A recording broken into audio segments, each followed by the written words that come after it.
पप्पू यादव जी खुद जो है कृषि विधेयक का पूरी तरह से विरोध हो रहा है। ये कृषि विधेयक एक तरह से कह सकते हैं कि फिर से जो कृषि विधेयक आया है पप्पू यादव जी, ये केंद्र सरकार कहीं ना कहीं जो है कह सकते हैं कि गुंडागर्दी भी कह सकते हैं। क्या इसको क्या कहेंगे? गुंडागर्दी भाई, आश्चर्य होगा आपको कि एक तो जब से आया इनकी हिटलर शाही शुरू, पहले नोटबंदी जीएसटी ला करके व्यापारियों को मार दिया।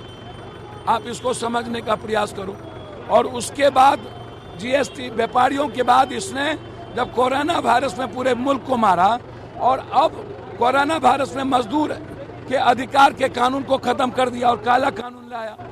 और काला कानून ला करके मजदूरों को समाप्त कर कॉरपोरेट को अधिकार दे दिया।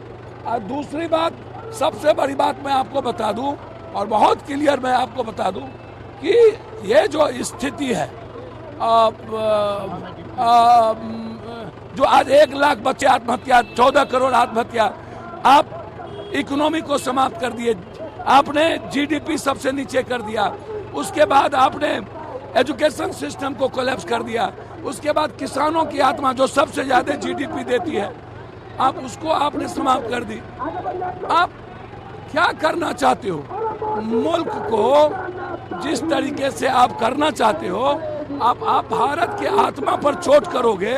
ये संसद में गूंगी बहरी सरकार, काला अध्याय लाने वाली ये हरिवंश टाइप के लोग हैं, जिसने भारत के मुल्क के, आपने कंप्लीट रूप से आश्चर्य होगा कि एक ऐसा कानून आपने लाया कि जो काला अध्याय बन गया, और बिहार और बिहारी शर्म से माथा झुक गया कि भारत के आत्मा की आवाज को इस हरिवंश ने दबाया है। जैसे कहा जाता है कि इससे फायदा होगा, लगातार केंद्र की तरफ से कहा जा रहा है, लेकिन जो समर्थन दिख रहा है इसके विरोध में, उसको लेकर के आप पप्पू यादव जी आप आगे की क्या रणनीति, क्योंकि चुनाव भी अब आ रहा है। पूरे भारत में मंडी सिस्टम लागू करो, एमएसपी का जो मूल्य नीचे नहीं कर सकते हो आप एक नए जमींदार को पैदा कर रहे हो, और उस जमींदारों को हमेशा, पहले तो कोरोना वायरस में 29% एक लोगों का दाम बढ़ा दिया, तो नए जमींदारों को नहीं चलेगा किसी भी कीमत पर।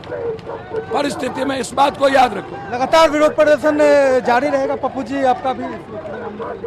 लगातार ये सड़कों पे आप लगातार अब उतरते रहेंगे इस पूरे मामले में? बिल्कुल, कहीं कुछ भी हो, कोई सवाल ही नहीं। लड़ाई आर पार की है, और जब तक इस भारत के 130 करोड़ के अधिकार और उसके आत्मा पर चोट करोगे और उसके अधिकार को मारोगे, तो जन अधिकार पार्टी का एक वर्कर, बिहार और बिहारी 13 करोड़, आप के काला कानून और हिटलर शाही के खिलाफ अपने अधिकार के लिए आवाज उठाती रहे। बिल्कुल, अधिकार के लिए आवाज उठती रहेगी। भारत बंद है, और भारत बंद में पटना की सड़कों का नजारा भी आप देख रहे हैं पप्पू यादव के साथ है। और पूरे मामले पर पप्पू यादव ने भी साफ कर दिया है कि इनका विरोध प्रदर्शन जो है इनकी पार्टी का लगातार जारी रहेगा। और पप्पू यादव अपने तमाम समर्थकों के साथ इसी उम्मीद के साथ और इसी जोश के साथ जो है पटना की सड़कों पे बढ़ रहे हैं।